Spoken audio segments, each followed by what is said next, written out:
Hello student, आज के B Ed second year के पब्लिक एडमिनिस्ट्रेशन सब्जेक्ट में, जो कि एक ऑप्शनल सब्जेक्ट है, हम बात करेंगे व्यू ऑफ एडमिनिस्ट्रेशन के ऊपर। अर्थात प्रशासन के जो व्यूज हैं उनके ऊपर बात करेंगे। दृष्टिकोण जिसे कहते हैं, प्रशासन के दृष्टिकोण। तो मुख्य रूप से प्रशासन के बारे में जब बात की जाती है तो दो तरह के दृष्टिकोण हमारे सामने आते हैं। ठीक है, सबसे पहला जो दृष्टिकोण है उसे कहते हैं एकीकृत दृष्टिकोण और दूसरे दृष्टिकोण को कहते हैं प्रबंधात्मक दृष्टिकोण। एकीकृत यानी इंटीग्रल व्यू और प्रबंधात्मक यानी मैनेजरियल व्यू। इन दो तरह के व्यूज या दृष्टिकोणों के अंतर्गत प्रशासन को रखा जाता है। और एक प्रमुख विद्वान है शिक्षाशास्त्री हेनरी फ्योल, जो कहते हैं कि प्रशासन किसी न किसी मात्रा में प्रत्येक कर्मचारी के कार्यों का एक भाग होता है, और चाहे वह कर्मचारी कितना भी साधारण क्यों ना हो। हेनरी फ्योल ने काफी विस्तार से इस बात को कहने का प्रयास किया है कि अगर हम प्रशासन की बात करें और उसके दृष्टिकोण की बात करें तो प्रशासन में कोई भी कर्मचारी छोटा या बड़ा नहीं होता है, बल्कि प्रत्येक कर्मचारी का एक दायित्व होता है, कर्तव्य होता है, और उस कर्तव्य को कभी भी छोटा नहीं समझा जाना चाहिए। ना ही प्रशासन के अंतर्गत किसी भी कर्मचारी को छोटा समझा जाना चाहिए, भले ही उसका पद कोई भी हो। प्रशासन के अंतर्गत जब हम बात करते हैं एक चपरासी की, प्यून की और एक कलेक्टर की, तो दोनों ही लोग अपने अपने पद पर विराजमान हैं और उनकी कुछ निश्चित कार्य हैं।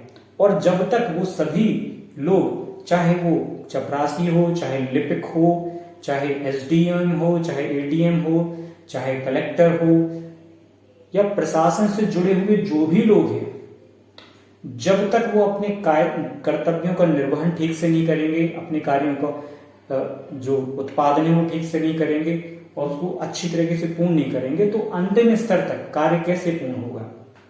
अर्थात निम्न स्तर से लेकर उच्च स्तर तक सभी प्रकार के कर्मचारियों को अपने कर्तव्यों, अपने दायित्वों को पूर्ण करने पर ही कोई प्रशासनिक कार्य ठीक से पूर्ण होता है। ठीक है, तो सभी कर्मचारी इसमें महत्वपूर्ण होते हैं, कोई भी कर्मचारी दूसरे से छोटा नहीं होता है, ये बात बिल्कुल क्लियर है अकॉर्डिंग टू हेनरी फ्योल। लेकिन दो दृष्टिकोण फिर भी पाए जाते हैं, सभी विषयों में ऐसा होता है, तो इसके अंतर्गत भी दृष्टिकोण लोग मानते हैं। पहला दृष्टिकोण एकीकृत है और दूसरा दृष्टिकोण है प्रबंधात्मक। ठीक है, तो इनके बारे में थोड़ी सी चर्चा करते हैं। पहला जो बिंदु है, मैंने कुछ पॉइंट के रूप में इसको कन्वर्ट करने का प्रयास किया है। ठीक है,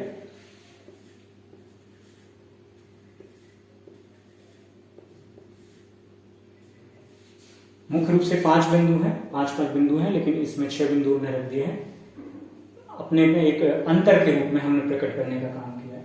एकीकृत दृष्टिकोण को देखें तो इसमें पहली बात आती है वे सभी क्रियाएं जिनका संचालन एक निश्चित क्षेत्र में होता है, ठीक है, और नीतियों की क्रियान्वयन से होता है। और इस प्रकार से तकनीकी वर्ग, लिपिक वर्ग, श्रमिक वर्ग और प्रबंधक वर्ग के समस्त कार्यों को मिलाकर प्रशासन की संज्ञा दी जाती है, और इस तरह के व्यू को कहते हैं इंटीग्रल व्यू।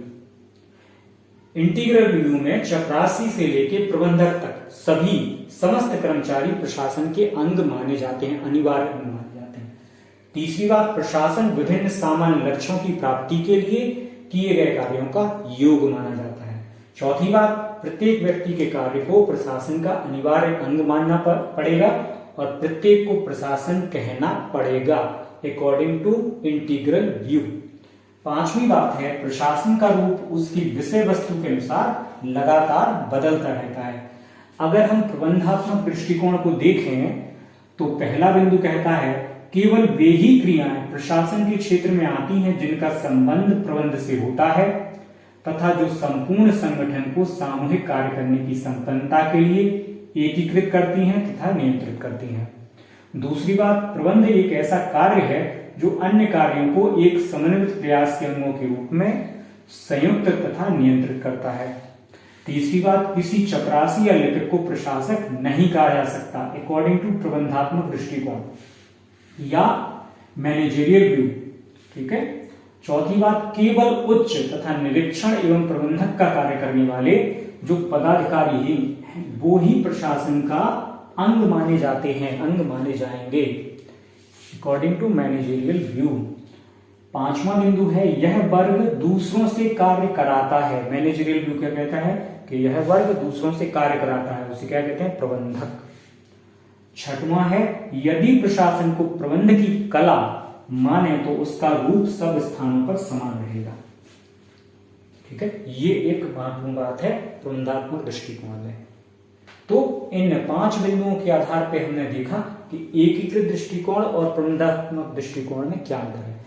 एकीकृत दृष्टिकोण की मुख्य बात क्या है, यहां पर प्रत्येक व्यक्ति के कार्य को प्रशासन का अनिवार्य अंग माना जाता है, जबकि प्रबंधात्मक दृष्टिकोण में ऐसा नहीं होता है। केवल उच्च जो निरीक्षण का काम करते हैं यानी निरीक्षक होते हैं, और जो प्रबंधन का काम करते हैं अर्थात जो प्रबंधक होते हैं, उन्हीं ऊंचे पदाधिकारियों को प्रशासन का अंग माना जाता है, निचलों को नहीं। जैसे चपरासी, लिपिक, टाइपिस्ट, कंप्यूटर ऑपरेटर, इनको कभी भी प्रशासन का अंग नहीं माना जाता है, प्रशासक नहीं माना जाता है। ठीक है।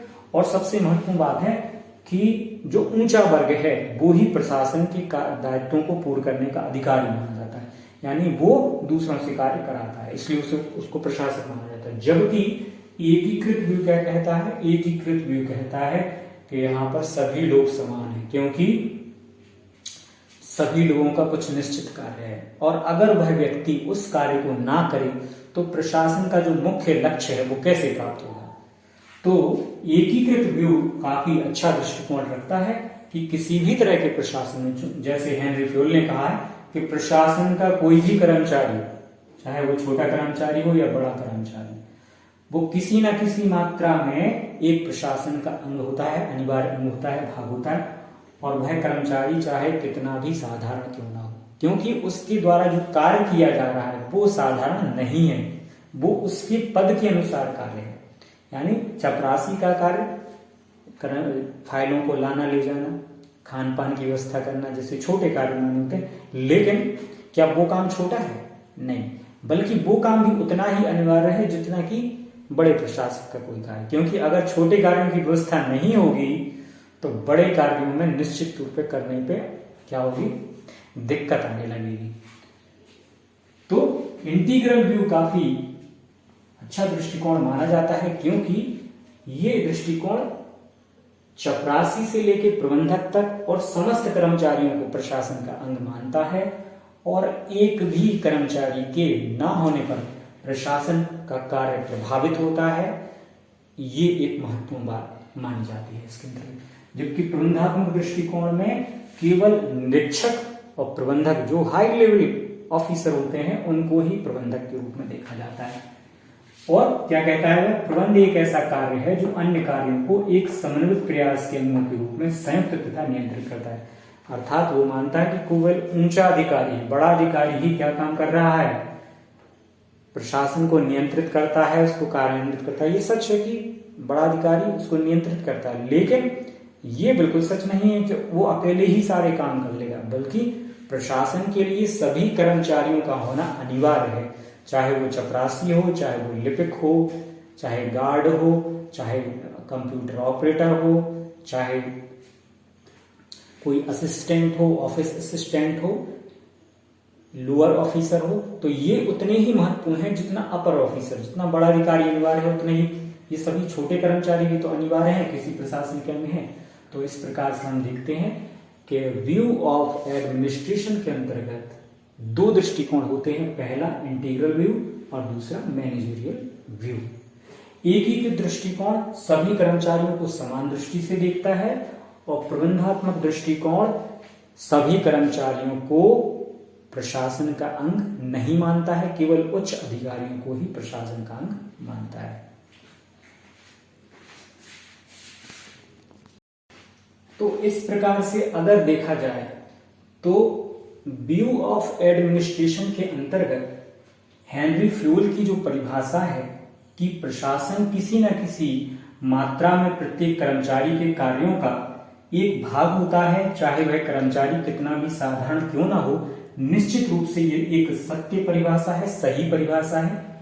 क्योंकि किसी भी कर्मचारी के, चाहे वह चपरासी हो, चाहे वो प्रबंधक हो, चाहे लिपिक हो, इनके बिना किसी भी प्रशासन की पूर्ण रूप से व्याख्या नहीं की जा सकती है। ये सभी प्रशासन के अंग हैं और निश्चित रूप से ये सभी प्रशासन को चलाने में सहयोग प्रदान करते हैं, इसलिए ये किसी भी प्रशासन के लिए अनिवार्य भी हैं।